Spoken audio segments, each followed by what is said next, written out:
guys, how's it going? I'm back with another Mr. Nightmare video for you guys today. I kind of want to watch some of these because I like scary stories and I haven't watched them in obviously a little bit. So this is going to be scariest Snapchats people have received. So there's not like a certain amount, it's just 13 minutes 40 seconds. Now, for me, I go on Snapchat. I'm basically on Snapchat like a lot of the time. My Snap app has always been off. It has been on the odd time when I go to like a different city when I'm not really near my house. Then I will put my location, which probably still isn't smart because then anybody could find me.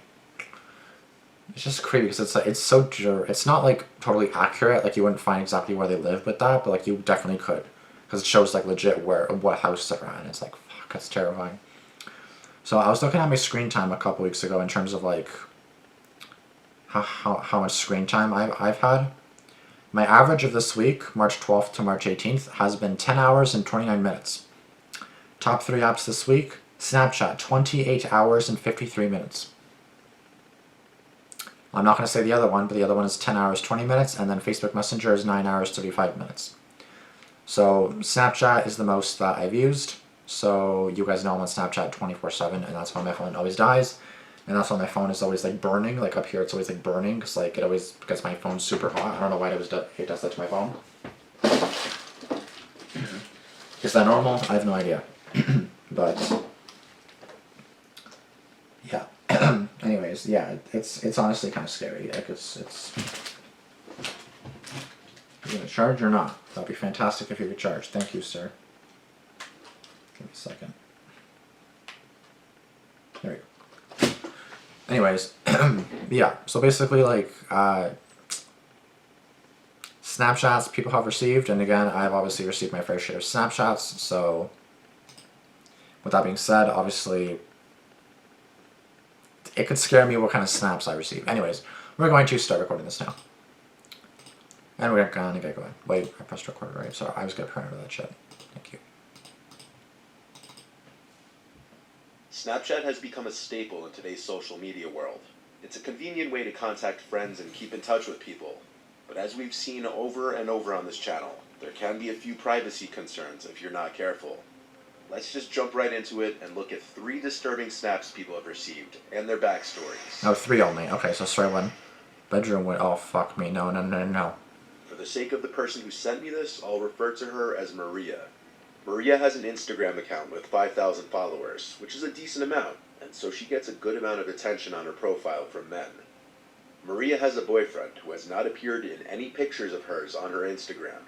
Maria also had her Snapchat username in her Instagram bio, something a lot of people do to allow their acquaintances and friends to add them on the app with ease.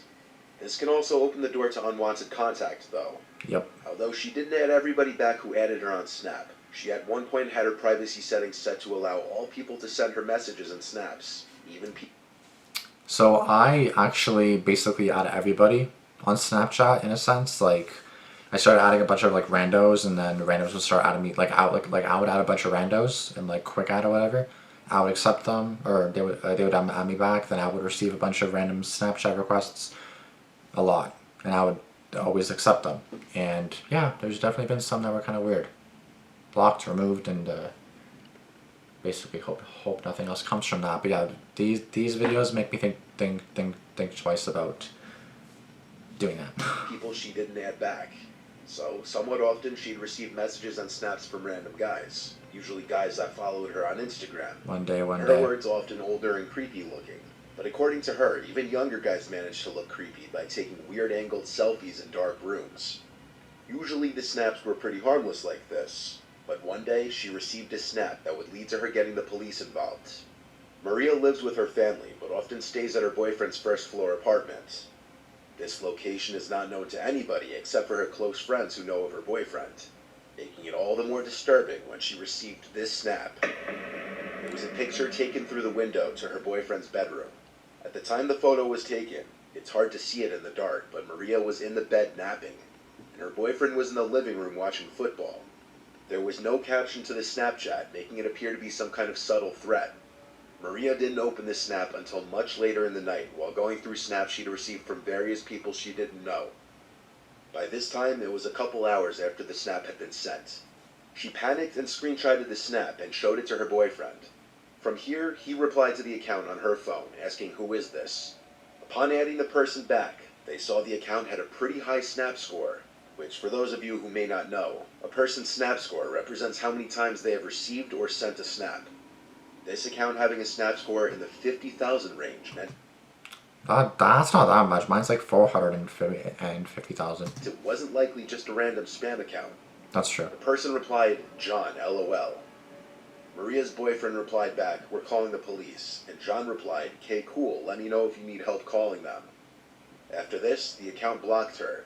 The couple were left to wonder who this person was.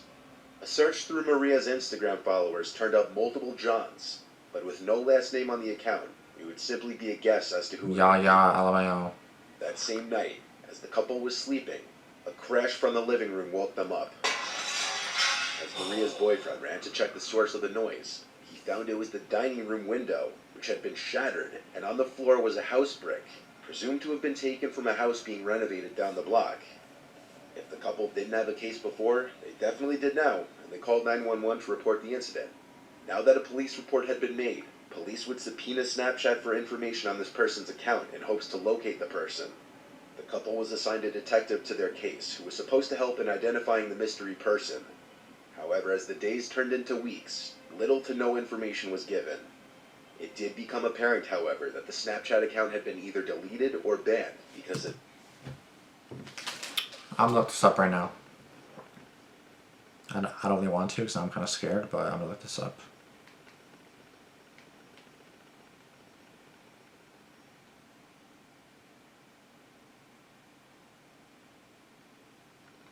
Bro, I don't have the exact one, but there is haha LMAO with 2 O's at the end. The same, just with LMAO, O, and then the same John, and then the same Bitmoji. Oh my god, that's fucking scary. Okay, no, oh my god, now I actually cut out the chills. Oh my god. that no longer came up under search results. Currently, Maria and her boyfriend have no idea who this person was, and any thought of it being a prank by a friend was out the window when their window was literally shattered by a brick. It can boil down to a stalker being jealous of her boyfriend, but this would also mean that Maria was followed to her boyfriend's house. Fuck. The perpetrator would know where she lives as well. Luckily, with security cameras becoming more prevalent on houses, these kinds of crimes are becoming more difficult to get away with. But in cases like this, where there's an absence of any cameras, unfortunately people may still be able to pull these kinds of crimes off. 3 months later, and Maria and her boyfriend haven't seen any new activity at either of their homes. Like, that's the thing. It's like, you just can't with others, you know what I mean? Like, you think you're safe at home, but you're not. Fuck. Like now, I'm legit scared now. Like, fuck. The story comes from a college student named Tom from the University of Kentucky. Tom shares his location on the Snap Map feature, which if you've been around my channel for a while, you know how things can sometimes turn out with that. Yeah. Tom lives in a house off campus with 4 friends. I know a lot of people that have their Snap Map on. Like, I have a lot of people coming up on my Snap Map. For me, it's a ghost, because, I'm not playing with that shit. No thank you. In a downtown area by a bunch of bars. The squad of guys often walk to and from these bars at night on the weekends. The night in question was no exception. Tom was on his way home from a nearby college bar, about a 15-minute walk from the house. At some point while walking home, he was on a quiet residential street with woods on one side, and he heard someone walking behind him. He turned to see a man holding out something in front of him, walking about 10 meters behind him. He couldn't tell what he was holding, but he didn't stare for too long because he didn't want to draw negative attention to himself. He noted that something about the sight of the man seemed ominous, though. The man was behind Tom for a while, until he turned to the block with his house on it. At some point before making it back, the man was no longer behind him. At least not that he thought. This is always me, like, driving home. Like, I'll see a car driving. I was at the gym one time, and then I was driving home on this one main road. And then I turn, because I have to make a good few turns, right? Basically, I turn onto this one main road, go straight, turn left, all the way down, turn right again, or turn left. You know what I mean? Just a bunch of right and left-hand turns and going straight and going left and right and about that stuff. So as I'm doing that, I see a kind of a car that turns onto one road when I was almost home. So I turn right, then I turn left, and then the car followed me onto my street, and I was like, I parked to the side just to, like, you know, not really at my house. I just kind of like parked to the side. and then the car kind of parks a little bit ahead of me, and I was kind of like, no one's getting out of the car's staying on, so I was like, okay, I'm just gonna keep driving around. So I leave the area, just like pretend I was gonna stop, and then but I left the car on. I just started driving again. I turned left. I swear to God, as I turned left, and then I was gonna turn left again at the next light, or not in the next light, at the next like stop sign. So as I'm doing that, I swear to God, I saw a car turning again, and I was like, fuck. But it turned right instead of left, and I was kind of like, what is going on? Like, I just get so paranoid, like, fuck. And to not help this situation, it's 3:41 a.m. right now. Oh. It was only after he made it back inside the house that he got a notification that he received a snap from his friend Luke, one of his housemates, who was home at the time. Luke had lost his phone that night, though, so receiving a snap from his Snapchat account meant that somebody had his phone. Tom called his housemates downstairs before opening the video. He also turned his screen recorder on to capture the snap, and this is what they saw.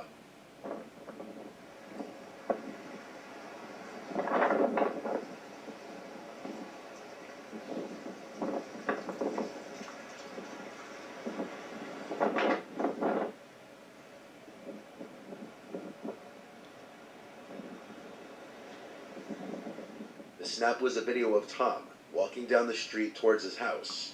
It was the man he had seen walking behind him, and what he was holding out in front of him was apparently Luke's phone. They had the idea to check the location of Luke's phone on the snap map, since he had his location enabled, as did Tom. The location of his Bitmoji was last updated 9 minutes ago, and its location was right on top of their house. So the three guys who were currently home ran around the entire property with all the outside lights on to light up the area. They didn't find the man with the phone, but oddly enough, Luke's Bitmoji moved just a tad as it updated again, yet it was still on top of the house, meaning whoever had the phone had to be somewhere that they were overlooking. After a while, the guys thought to lock the phone using the Find My iPhone feature, and then have it play a sound. When they did this, they were confused to hear the beeping sound of the phone coming from inside the house, followed by stomping of someone's shoes and the front door slamming shut. Oh my God. Luke's beeping phone was still inside the house, but instead of going straight for that, the three guys ran outside to chase after whoever just ran out the front door. By the time they made it out onto the street, they had no idea which way the person went. They were out of sight, and they could have been hiding anywhere.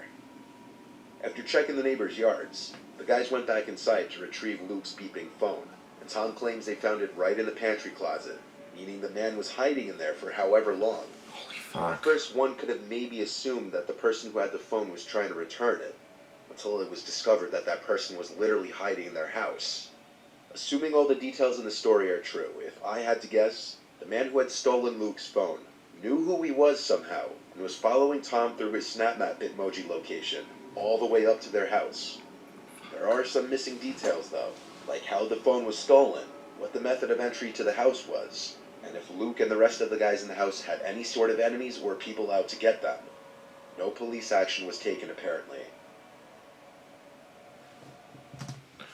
Bro, this was not a good idea to watch this. I'm fucking shitting myself now. I'm shitting bricks. In 2015, an Australian Redditor with username Skinna555 took 3 Snapchat videos of his parents' exotic birds and put them on a Snapchat story.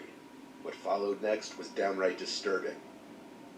Skinna and his girlfriend recently moved into his childhood home with his parents while their own house was being built. Skinna's parents owned 3 Australian parrots, and one night while he was home alone, he uploaded 3 Snapchat stories showing off the birds, since many people always asked about the birds. Right, so the first one of my parents' little birds is this little guy. It is little Leo. He's a cockatiel. The second little bird of my parents is a rainbow lorikeet. His name is Oliver. And there he is. And here I am, with my good little mate. Nothing.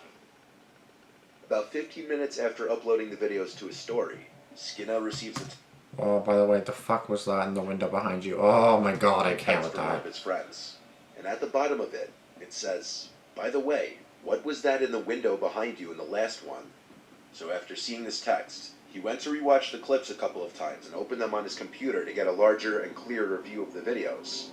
In the last snap, it almost appears as if someone is at the door, looking in with their hands cupped against it. Oh my god. Fuck, I can't, guys, I can't. Oh my god, I just can't. Oh my god. I did not expect that. Ooh, oh my god, fuck. Fuck. Hard to say for sure because of how briefly the door is in the frame. But whatever it was not in the first snap when that same door was in full frame. Skinner was home alone at the time, and to add to the mystery, that door led to the backyard, which was only accessible through a single gate which had been locked. The theory that it might have been a reflection doesn't hold up, because the sliding glass door was half open, and all that stood between the figure and the inside of the room was the fly screen door, which would not have been able to cast any reflections. Whatever was at that door moved in the matter of seconds that passed between the first and third snap. When Skinner was a young child, around 10, he started to commonly experience sleep paralysis, which could get so intense that he'd find himself often not being able to breathe for short periods of time, and this led to a fear of sleeping for him. A couple years went by, and his sleep paralysis tendencies would worsen. During his episodes, he could not move, felt like something that meant him harm was in the room with him. Around the age of 14, he started to hear and see things like thuds and creaks. However, he always had one recurring vision, a faceless person looking in his bedroom window with their hands cupped up to the glass, similar to this image caught in his snap story. When he moved out at age 18, he never had another episode. So for a few days after these snaps, nothing happens. But come Friday night, Skinner found himself home alone again. At around 10:15 p.m., while playing games on Steam with his friends, he starts to hear some relatively loud banging, loud enough that he could hear it even through his headset. It was coming from the screen door outside. He got up to film the sounds using his phone. The noises got louder and more frequent. Fuck, this is, oh my, I legit can't watch this. I'm so sorry.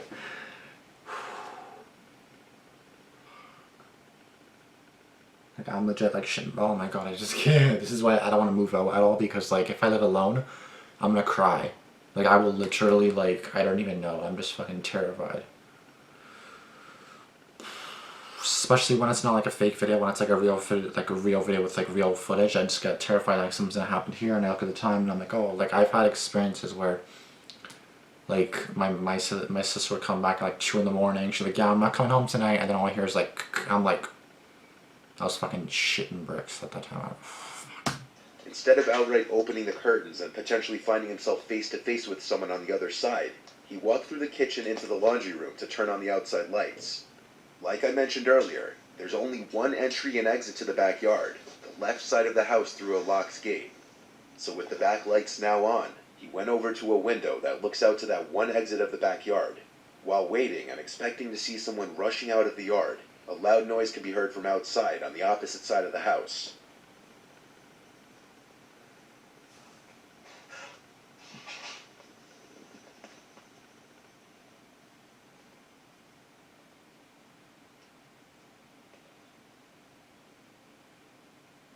I legit cannot with this. Fuck. Oh, I need someone beside me to like. Oh my god, so fuck. I'm so sorry, guys. He aims the camera at the window for a few moments, then turns on the kitchen lights, and seconds later stops recording. Okay, that's him. Okay.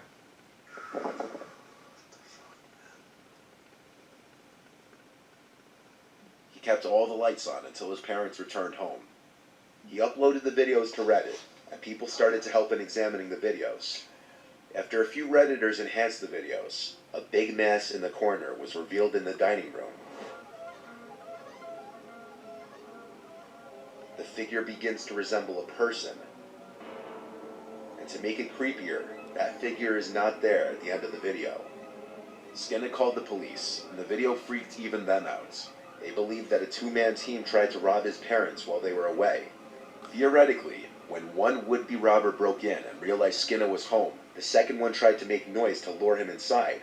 And when it didn't work, he snuck out and escaped. Skinner doesn't entirely trust this theory, mainly because all the doors and windows were locked from the inside when they came in. So how exactly would these guys have gotten in? Years later, this just remains to be another internet mystery. And what actually went down, we may never know.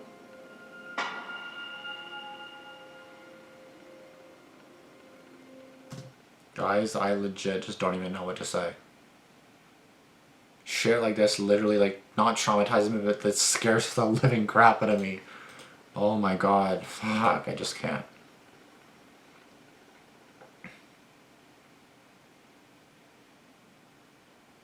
I've seen countless times the third story, Merry Like Christmas. Fuck, I just... That creeps me out so bad, 1249. The figure begins to resemble. Fuck, yeah, I just can't with that.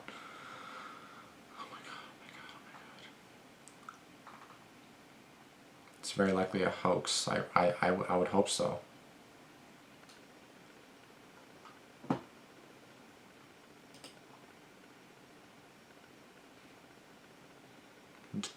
Deleting Snapchat 2 years ago was one of the best decisions I've ever made. Really EDP photo on the first story. Nail biting and addictive. Yeah, honestly, like, I cannot wait to watch my reaction back because I was like, oh fuck.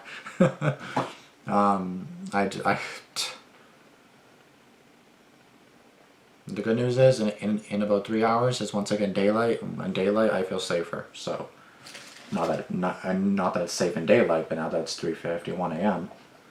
But it doesn't help how many messages on the dating apps that from people that are like a few kilometers away. That definitely scares me a little bit. But you know, is what it is, right? Thank you guys so much for watching. If you guys enjoyed this video, be sure to give it a like. Be sure to comment down below what you guys thought of this video. And if you guys got scared like I did, or if you guys got scared generally, like you guys saw I did, I kind of regret watching this now because now I have to watch some sniperable videos to get myself relaxed a little bit, maybe have something to drink. My dad's downstairs. He's like the only one here with me right now, so I'm not really home alone. My brother's over there, but he's younger than me.